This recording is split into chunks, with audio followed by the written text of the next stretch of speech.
Asa mang bata, Waldo? Bihar man to. Nagduwa sa iyang bula.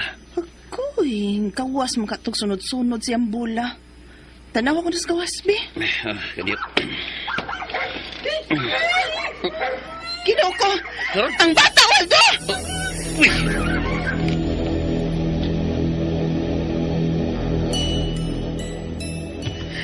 Ginoo ko! Napakan yun siya sa iro, Waldo! Ha? Tanawa, may samad, oh! Pinakan yun niya sa iro! Ginoo ko. Ay, dali. Dali ang bata sa sulbi. Kaya hugasan ko ang tambalan taga ng ipinakasiro.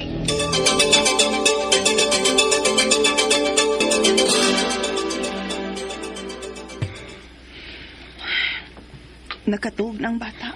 Sa sunod, ay palipat na niya, ha? Nga mugawas bay. Diha, sad baya ka, ha?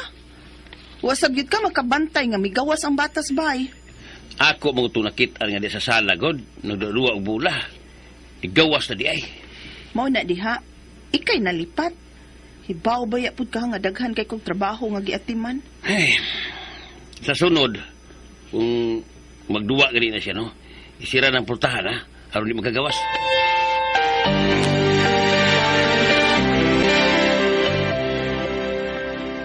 Unya, wara ninyo iadto og doktor ang bata.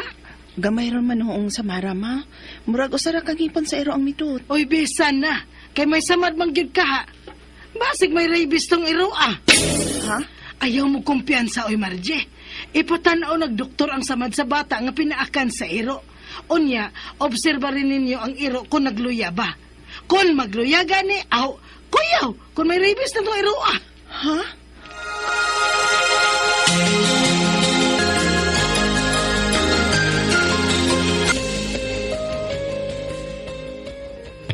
Ha? Dadon ta kuno ang bata sa doktor. Kay atong pa-injeksyonan. Kay basin kuno may rabies tong iro nga nakapaak sa tong anak. O niya be ko sa trabaho. Ay, ikaw na yan to. Waldo pud uy. Bagay na siyang di ko kalakaw wa na siya. Uy, saom na to ini ron. Nga, trabaho mo ko. Di na lang tingali na to pa-injeksyonan uy. Oh, iyo nga ipa-injeksyonan. Ako may klaro ni mo eh. Oh, ingon mo sa si mama nga paobserbahan ng iro kung magluya ba. Kay kung magluya, may rabies kuno. Pero okay naman ang iro. Wa man magluya. Wa ra tingali to'y rabies, di ba? Ang buti mo eh. Basta rin pag siguro, no? Dadaan yun og siguro ng bata sa doktor, be. Aron, mahilo na nga ito una-una nga. Injeksyon na ginawag anti-rabies. Unya, doon na di kay kwarta. Nga mahal ra ba kuno ka ng injection para rabies? Ha?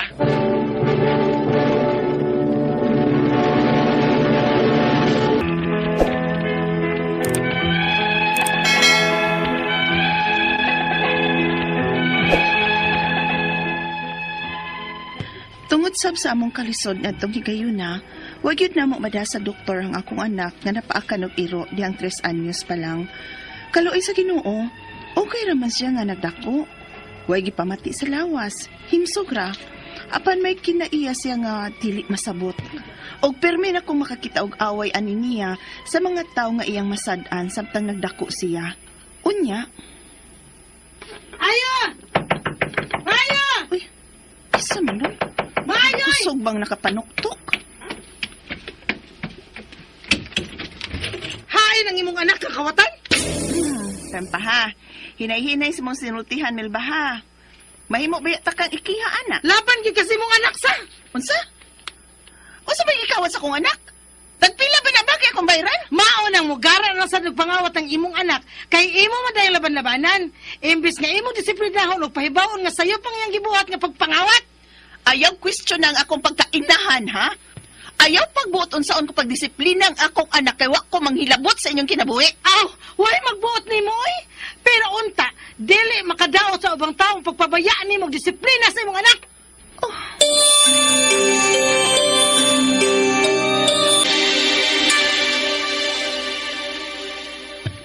Nasab. Waldo uy. Nauo naman kay kus binuhatan na ng atong anak uy. Bisag unsaon gyud akong badlong. Bisag unsa og pahimangno. Padad-an pa nako kwarta aron kun may magustuhan siya bayran niya. Paliton niya dili kay kawaton. Pero mangawat man gyud uy. Makuyawan ako og kung mudako na niya siya ba. Sa dakong tindahan na gyud mangawat ug mapriso na unya. Ikaw ko rin pagkisulti, anak, be. Kaya di gini ko magkabugos kung kulagot na bataap. Na! Kauwaw lang! Waldo.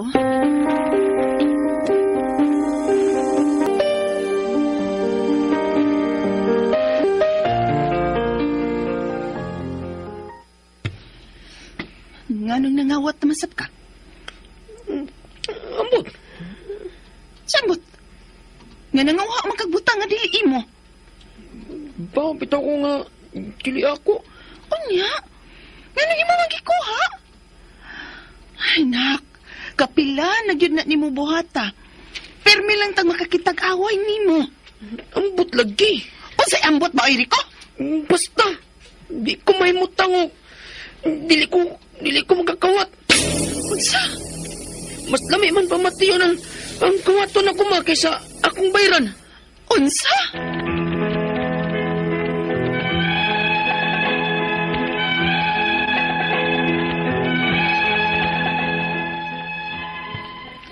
Makapila na ko makakitag away aning kinaiya sa akong anak nga dili na ko makontrol kaysa nagkadako siya dili naman nako pirmi nga mauban-uban. Naglibog na gyud ko kon nganong ingon ini siya. Ang akong mga pangutana mao kining mosunod. Unang pangutana. Unsa man ning kinaiya sa akong anak nga ganahan man kayo siyang manguha og dili iyang butang? Dili ko na siya mahimutang kung dili siya makakawat. Disorder ba ni? Unsa man sab nga disorder? Ikaduhang pangutana, pinangga man unta kay namo ang akong anak. Wa mi magkuwang sa among pagmahal ug pagdisiplina niya. Apan nganong ingon man ini siya? Matambalan ba ni? Ikatulong pangutana, sa gamay pa ni siya, mga 3 anyos pa lang, napaaka ni siya og iro. Posible ba o may kalabutan ba itong hitabuas yung sitwasyon karon nga magsige siya panghilabot? Ikaupat o katapusan, angay ba kong moduol sa DSWD aron matabangan ko sa kondisyon sa akong anak? Unsa may akong buhaton aron nga matambalan ni siya? Asa man ko moduol? Palihog, tabangi ug tambagi ko. Kini ang akong suliran, Margie. Mayong adlaw mga suking tig paminaw din sa tong programa, kini ang akong suliran. Ano na sa bako, si Dr. Rene Obra, makiguban kaninyo karong adlaw. Tungod lagi kay usaman ako ka medical doctor, usa ka psychiatrist, ug usa ka drug addiction specialist. Ako mutambag sa inyong mga problemang punto medical, punto psychological, emotional, behavioral, ug mga problema sa mga ginadiling drugas. Yung mga legal ng mga problema, ato ni bathan na mutambag niya na. Klase-klaseng pamagi sa pagpadala sa mga sulat-suliran rin ka na mo. Pwede kayo padala sa mong email, suliran_612@yahoo.com or sa tong Facebook account, kini ang akong suliran, official writer's page. O dito sa mong batan sa 3rd floor, Jose R. Martinez Building, Osmeña Boulevard, ning Dakbayan sa Sugbo. Ang atong balik na to sa atong magtatampo karong adlaw si Margie, punto medical behavioral na niya, no? Kung paling kamuta ni Marge, ako matubag. Unang pangutana, unsa man ning kinaiya sa akong anak, Dok, nga ganahan man ni siya kayo manguha og dili iyang butang, dili ka siya mahimutang og dili magkakawat. Disorder ba gyud ni? Unsa man ning kasi na disorder? Kaya akong klarohon ha, between mangawat o kanang gitawag ng kleptomania na dakong diferensya. Kaya kining mangawat siya kay ang kinangalanon ng butang, iyang baligya o iyang gamiton. Pero kining mga tao gitawag ng kleptomania, usa ni siya ka impulse control problem. Kleptomania, mangawat ni sila dili tungod kay gamiton nila ang usa ka butang. Ilalagay ning kuhaon just to satisfy their urge pagkuha. Ko'y mga pasyente ingon nani nga mga anak o mga dato, anak o mga dato manguha, pero di ba po maingon nga kay gamiton kay palit og bugas? Di man po, taguon raman. Mo lagi na. So kining kleptomania man say recurrent need to steal. Sa dili to kay mga kumbalikon nga ilang gamiton kundi dili lang sila ka resist sa ilang urge to steal. Dili nila kinahanglanon ng usa ka butang. Naani mga hinungdan. Usa ni ani naani sila yung mga anxiety mood problem.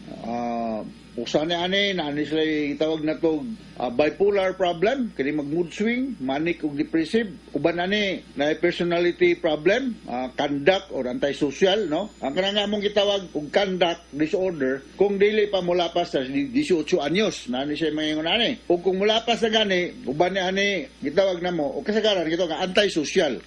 85% sa mga piniriso nga nasa mga prisuhan paano sila yung mga antisocial personality. The remaining percentage, dili lang gani sila ka-afford og hire og lindot nga abogado nga madipinsahan sila. Dili tanang piniriso mga kriminal ha.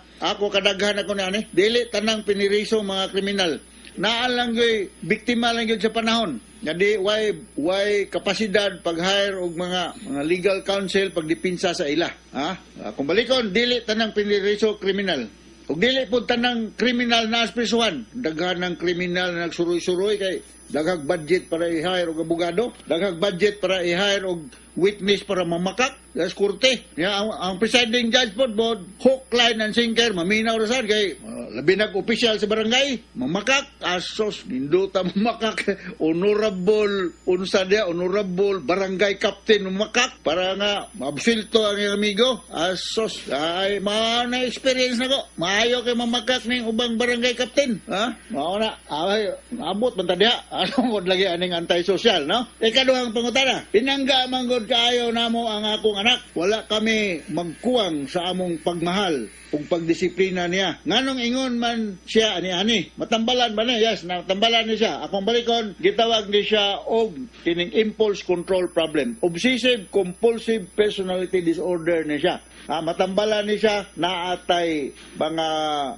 mga tambal nga ihatag niya ani, dili lang pong ko manghingalan, kaya di man po mo makapalit na nigwaay resita kay mga regulated drugs man, mga anti-anxiety medications, no? So, makahatag ko ninyo og mga example sa mga tao nga manguha og mga butang, pero inila, katong usa ka sikat kayo nga movie star, no? Manguha siya tambal sa drugstore, pero maka-afford ba siya mobayad? Na ato'y Miss America, 1988. Basahan ako sa libro, 1988 Miss America. Napamag-iiyang nga, Andre. Ato lang panghinganlan. Anyway, di naman siya confidential kay na-publish naman sa libro. Miss Bis Meyerson. Miss Bis Meyerson. Nanguha ni siya sa department store o mga items. Pero daghan ni siya budget. So, ano yung mga example sa mga tao nga manguha. Usually, this begins at the late teens and early adulthood. Mga 17 years old kasagaran, ani. So, sa among libro nga makuan, mga 5 to 17 years old na kumo ni siya. So, sunod nga pangutana, gamay pa man ni siya mga 3 anyos, napaakan ni siya og giro. Posible may kalabutan ka tong hitabuha sa iyang sitwasyon karon nga sige siya panghilabot. Katong gamay pa siya, 3 years old pa siya, Margie, mong anak napakagiro, wala na to siya kay kung simbako lang na rabies tong iro na tong panahon na nga napakan siya, may tambal ning rabies, so wala to yung rabies, no? Kalimti na lang tong napakan ng iro. Maybe the trauma gihambat siya sa iro, napatingali. Kuya, ba pa nang mapakan ka, no? Labi giwisi-wisi ka sa iro, no? Pero mayroon kag natoy rabies ng iro, wala na si mong launa. Wala to'y rabies. Mapabilin na yun tong one of the traumatic event na itabo sa mong anak nga napakan ng iro. Ikaw pa ito katapos ang pangutana, angay ko bang muduol o DSWD aron matabangan ko sa kondisyon sa akong anak? Unsa may akong buhaton aron nga matabangan ni siya asa man ko muduol? Well, you are from Glan, Sarangani Province, doon mo dahil sa inyong government hospital, pangitaan ni si Dr. Joe Ruiz. Inglas, Doc, gidrefer ko ni Dr. Rene Obra, migo man ko na mo, kabangi ko ni Doc kung saan niya akong problema, pangitaan na sa Glan, Sarangani, gidrefer ta ka, huwag di katag doon, tiksi ko kay ako nang yaw-yawan, nag-reunion na mo. Okay? So, ang tambal niyan is psychotherapy, no? Of course, natin mga medications, kani mga shoplifting, 5% kani siya sa madakpan ng mga tao diya sa department store. Pero, uban na mga kleptomaniac. Impulse control ni siya, so, dili na maho kriminal. Kaya ang definition sa criminal act, naman sa among forensic psychiatry, mahimong criminal act ang usa ka gihimo nimong butang kung deliberate, meaning imong dituyo imong giplano na kay yawanon nga o dautan nga intensyon o against the law. How could it be deliberate kung dili nimo kagustuhan pero di ka makaresist sa imong impulse? So mana siya. So mga taas-taas nga porsyento ang mga tawhanan na ay mga clinical depression o na ay mga mood problem, no? So associated ni siya, although not all the time, Margie, sa kaning gitawag nitong attention deficit hyperactivity disorder or ADHD. So naani siya niani, naanay damage sa part sa atong brain, frontal o temporal damage sa temporal area nato sa mga medical o mga nursing minaw nato karon. Frontal area sa brain na damage o temporal area na damage, no? So kung pananglitan nga ni ADHD ni akong tambal ani sa akong clinic, naghan mo kong mga pasyente nga na attention deficit hyperactivity disorder kining methylphenidate, methylphenidate ko Concerta, pwede na siya na 18 o 36 mg tablet. Ako rin mention, but I'm sure dili mo makapalit og methylphenidate or Concerta without doctor's prescription. Kanya ang prescription nga gamiton din dili ordinary nga prescription. Yellow pad kay kinahanglan ni ISTO, kinahanglan ni sa license from the PDEA kay regulated drug maning methylphenidate. Alright, hinaut nakasabot ka sa akong speaker ni mo Margie may tungod sa problema sa imong anak ug regards ninyong tanan dia sa Glan Sarangani province. Salamat kayo niyo sa mga taga Glan Sarangani sa inyong makanunayang pagpaminaw sa among RMN program. Nagpabilin kaming numero 1 istasyonan din sa atong lugar. So,